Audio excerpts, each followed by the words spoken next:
현재 우리 자영업자들이 이렇게 반발하는 모습은 이기적인 반발이 아니라 정말 생존을 위한 몸부림이다, 이렇게 생각해야 된다고 생각합니다. 저도 그렇게 생각합니다. 그래서 제가 실제 현장 상황이 어떤지 인천에 헬스장을 운영하고 있는 사장님을 만나서 얘기를 좀 들어봤습니다. 이 사장님이 운영하는 헬스장의 면적이 약 한 200평가량 정도 되고요.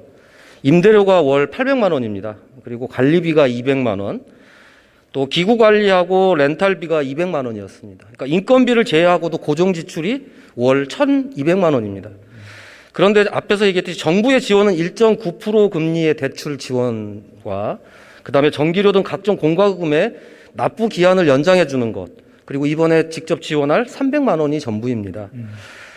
만약 총리께서 헬스장을 운영하는 사장님이시라면 2달 가까이 이렇게 문을 못 열고 있는데 이런 지원금을 준다고 했을 때 반발하는 게 또 당연하지 않을까요? 총리님 어떻습니까? 예, 뭐 충분히 이해도 되고 역지사지를 해보면 얼마나 힘들까 정말 그 눈물이 나죠. 예.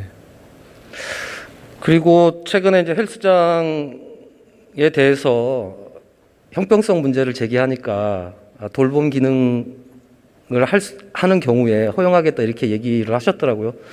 저는 너무 안타까웠습니다, 총리님. 왜냐하면 실제 돌봄을 위해 자녀를 헬스장에 보낼 부모님들이 과연 얼마나 계실까요? 한마디로 얘기하면 배고픈 사람에게 못 먹는 감, 썩은 감 주는 격이라는 말씀이죠. 참 정부의 방역 지침을 정말 충실히 따라온 사람들입니다. 그러니까 죽게 생겼으니 살려달라고 요구하고 있는 것입니다. 그런데 이것은 헬스장만의 문제가 아닙니다.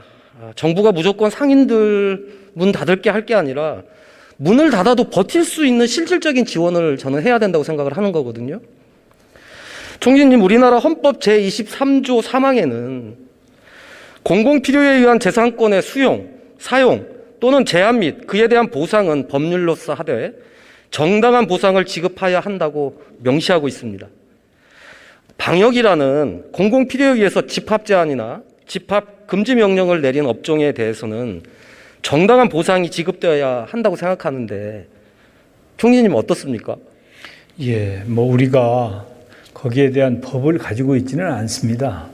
그렇지만은 헌법 정신이나 또 세상 이치를 보면 그게 온당한 판단이죠. 그런데 이제 우리 정부로서는 현재 법과 제도가 없기 때문에 거기에 대한 대책을 내놓지 못하고 있는 것이고, 제가 알고 있기로는 관련해서 국회에서 이런저런 입법도 발의가 이어지고 있는 것으로 알고 있고, 또 대통령께서도 그 이분이 내고 있는 임대료가 800만 원이라고 그러시지 않았습니까? 800만 원. 예. 그러니까 그 임대료를 영업을 하지 못하면서 부담해야 되는 자영업자의 눈물을 어떻게 닦아줄 것인가.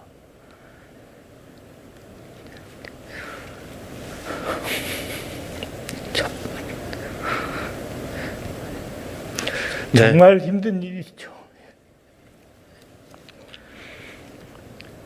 총리님을 비롯한 모든 정부 부처의 관련 공무원들과 또 이 자리에 함께하고 있는 국회의원 모두가 함께 지혜를 짜내야 될 그런 시간이라고 생각을 합니다. 사실 해외 사례를 보면 일본의 경우에도 6개월치 임대료를 개인 사업자에게 3천만 원까지 지원하고 있고, 캐나다는 지난 4월에서 9월까지 긴급 임대료 보조금을 통해서 임대료 75%를 감면하고 50%는 또 정부가 부담도 했습니다. 미국과 독일의 경우에는 임대료를 연체한 이유로 임대차 계약을 해지하거나 강제 퇴거 절차를 개시할 수 없도록 하고 있습니다. 총리님 눈시울을 붉히셨겠지만 우리나라도 실질적인 임대료 지원을 못할 이유가 없지 않겠습니까? 제가 이제 대통령님을 모시고 주례회동이라는 걸 합니다. 매주 월요일 날 업무 보고도 드리고 또 필요하면은 의견도 제시하고 지시도 받고 하는데, 그 주례회동을 하는 기회에도 이 문제와 관련해서 대통령님께 말씀도 올리고 또 함께 걱정을 하기도 했습니다.